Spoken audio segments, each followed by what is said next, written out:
वो अजगर सर्प अपना मुख को बंद नहीं कर लेता। विशाल अजगर अपना मुख को खोल करके बैठा है। अभी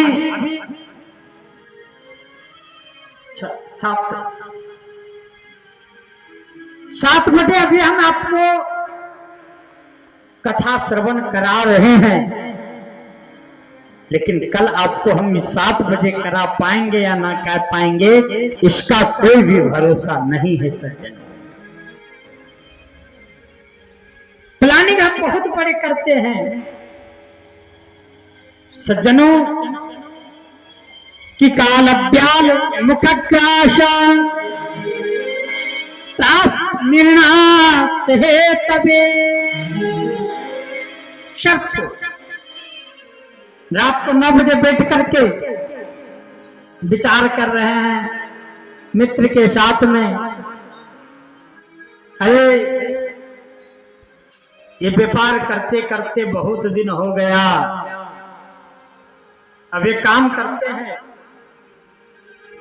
ये जो आपका हाईवे है बख्तियारपुर वाला हाईवे, उसके बगल में अच्छा खासा जमीन ले लेते हैं,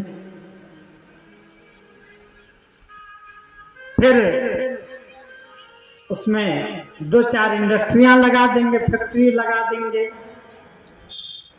300-400 लेबर काम करेंगे उसमें,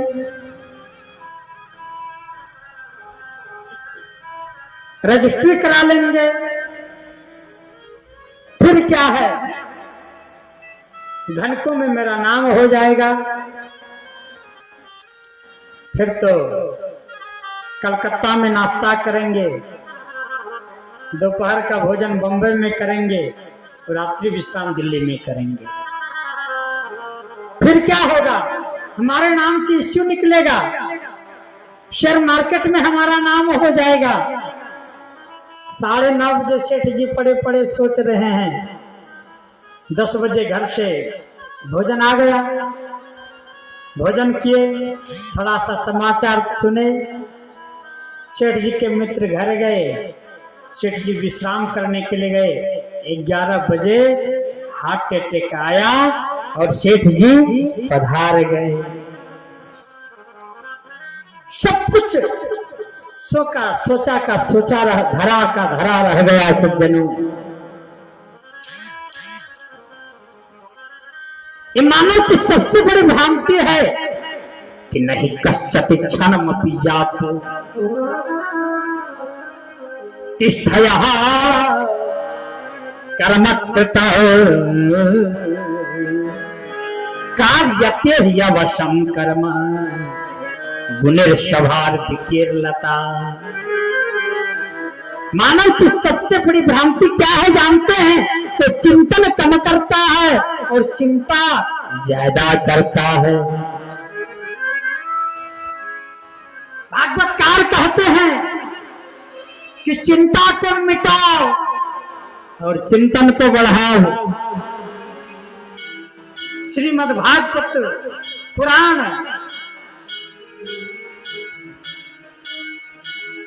सज्जनों, ये भागवत कथा आपको वैकुंठ में नहीं मिलेगा, मृत्युलोक में नहीं मिलेगा। भागवत कथा आपको केवल पृथ्वी पर ही मिलेगा सज्जनों। राम जी जब साकेत धाम को जाने लगे ना, तो सबको बोले जो चलो, जो मेरे साथ जाना चाहते हो चलो। तो सब तैयार हुए, सब अपना अपना तैयारी करना चालू कर दिए। हनुमान जी बगल में बैठ गए। राम जी हनुमान को देख रहे हैं, हनुमान शांत बैठा है। तो राम जी हनुमान जी से पूछते हैं कि हनुमान सब जा रहे हैं, आप नहीं चलेंगे क्या? तो हनुमान जी बोले प्रभु तो वहां जाऊंगा, मैं आपके बिना कहीं कैसे रह सकता, मैं तो जाऊंगा ही। लेकिन एक मन में जिज्ञासा होती है, पूछने का मन कर रहा है। बोले बोलो जे आप के साथ तो मैं जाऊंगा, लेकिन वहां पे आपकी कथा मुझे मिलेगी या नहीं मिलेगी? राम जी बोले हनुमान, वैकुंठ में मैं मिलूंगा, मेरा कथा नहीं मिलेगा। तो हनुमान जी बोले प्रभु मुझे वैकुंठ नहीं जाना। कथा के कारण हनुमान जी वैकुंठ को ठुकरा दिए। सज्जनों,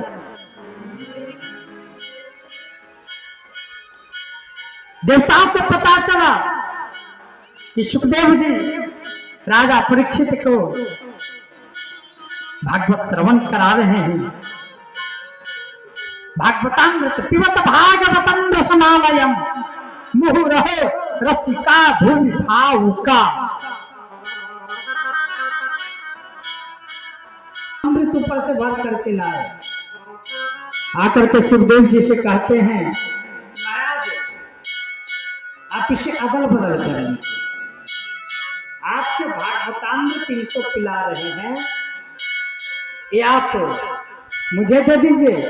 अब स्वर्ग का अमृत आप राजा परीक्षित को पिला दीजिए। सुखदेव जी कहते हैं कि एवं विनिमयो जात, एवं विनिमयो जात सुधा राज्ञा प्रतीयता। महाराज सुखदेव जी ने कहा देवताओं आप लोग भक्त नहीं हो, आप लोग अभक्त हो, अभक्त हो।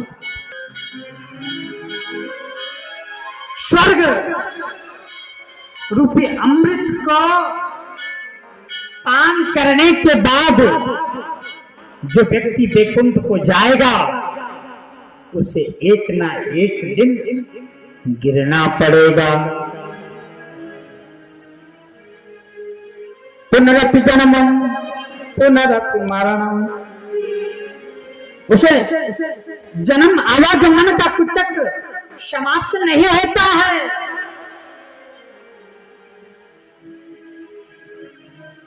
अभक्ता, देवता आप लोग अभक्त हो। अपनी साहस कैसे किया कि स्वर्ग रूपी अमृत और भागवतामृत आपने दोनों को ये बराबरी करने का ये आप साहस कैसे कर लिया? आपको साहस नहीं करना चाहिए। सुखदेव जी ने देवताओं को अभक्त समझा, मना कर दिया। अब देवताएं गुस्साए और गुस्सा करके ब्रह्मा जी से जाकर के शिकायत किए।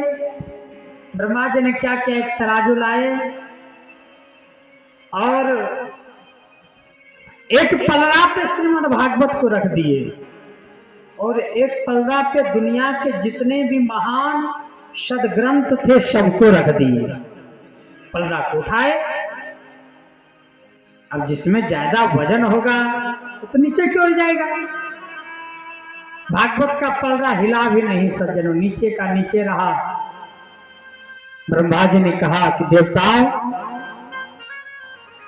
श्रीमद् भागवत कोई किताब नहीं है, भागवत कोई पोथी नहीं है, भागवत कोई पुराण नहीं है, तो क्या है कि श्रीमद् भागवतोक्येयम् प्रत्यक्षम कृष्ण एव यहि। भागवत जो है भगवान का शब्दमयी विग्रह ही है। इसे कलिकाल में लोग को श्रवण करने से मुक्ति होती है। अब नारद जी ने जनगण में इसका प्रचार करने के लिए अपने पिता ब्रह्मा से अध्ययन किए। सप्ताह श्रवण का विधि इन्होंने सनत कुमारों से सुना। शौनकादिक ऋषि बोले हमने तो सुना है कि सनत कुमार जी ज्यादा घूमते नहीं हैं और नारद जी कभी एक जगह रुकते नहीं हैं। ये बात नितांत सत्य है। तो फिर उन्होंने भागवत कैसे सुनी, ज्ञान वैराग्य को मुक्ति कैसे मिला। कथा के लिए बड़ा सुंदर स्थान होना चाहिए। दूसरी बात, भागवत कथा गान पूर्वक होना चाहिए। तीसरी बात, भागवत ज्ञान पूर्वक होना चाहिए। चौथी बात, भागवत ध्यान पूर्वक श्रवण करना चाहिए। पांचवी बात, भागवत में आपका हमेशा कान हो। शुद्ध जी कहते हैं कि एक बार देवर्षि नारद जी बड़े तीव्र गति से दौड़ते हुए जा रहे थे बद्रीनाथ धाम में। चारों भाई विराजमान थे, सनक सनंदन सनातन सनत कुमार। उन्होंने कहा कि कथम ब्रह्म दीन मुख है कुत चिंता कुरो भवान त्वरितं गम्यते कुत्रा कुतस्यागमनं तव। नारद जी क्या बात है, देवो साधो छनम तुष्णा। हे नारद जी क्या बात है, आप कुछ उदास लग रहे हैं। और हमने तो सुना है, कोई कितना भी क्यों नहीं रोता हो, नारद का एक बार दर्शन हो जाए तो व्यक्ति हंसने लग जाता है। आप उदास लग रहे हैं। आप जैसा संत स्वयं इतना दुखी। नारद जी सनत कुमार के चरण में गिर करके बोले, महाराज मैं पृथ्वी पर गया, पृथ्वी को सर्वश्रेष्ठ समझा, हरिक्षेत्र कुरुक्षेत्र गया, सेतुबंध रामेश्वर गया, मुझे कहीं की शांति नहीं मिली। न कोई सत्य बोलता है, लोगों को बुद्धि को कलयुग ने बिगाड़ करके रख दिया है।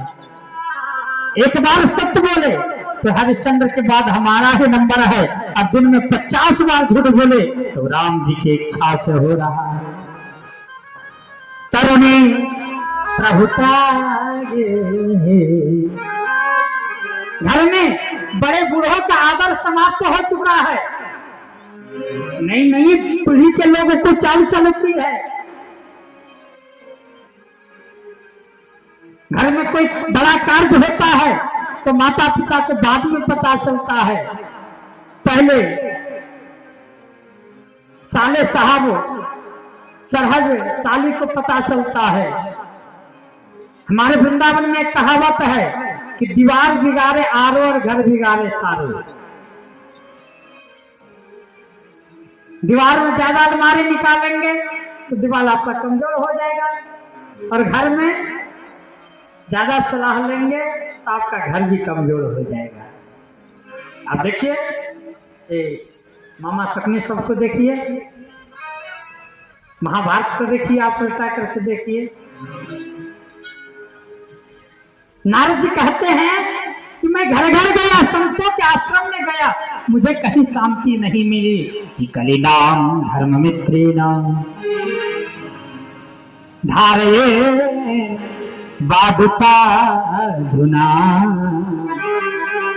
अधर्म का जो मित्र कलु है उसने लोगों को बुद्धि को बिगाड़ करके रख दिया। महाराज मैं गया जब वृंदावन तो वहां में कौतुक देखा कि एक युवती के पास 2 वृद्धा पुरुष पड़े हुए हैं। युवती कोई और नहीं है सज्जनों, ये युवती साक्षात भक्ति देवी है, और जो वृद्धा पुरुष उनके पास पड़े हैं ये साक्षात ज्ञान और वैराग्य है। महाराज मैंने गीता पाठ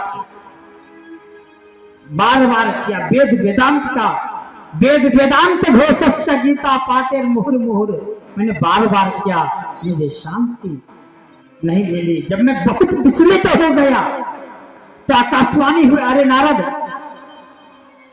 अगर यदि आपको ज्ञान वैराग्य की कष्ट का निवृत्ति करना है तो आपको सत्कर्म करना पड़ेगा। महाराज कृपा करके बताइए ये सत्कर्म क्या है?